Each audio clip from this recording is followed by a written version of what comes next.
At the top tonight, a recent spike in COVID-19 cases across the coastal bend is affecting one popular water park downtown Corpus Christi. An employee at that park recently testing positive for the virus. The details in tonight's top story.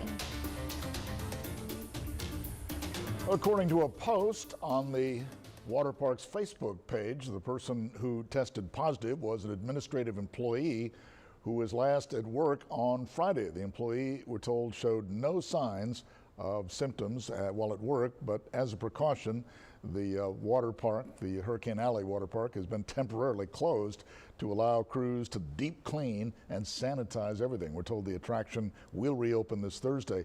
Meantime, any employee who has had contact with the infected worker is being tested for the virus.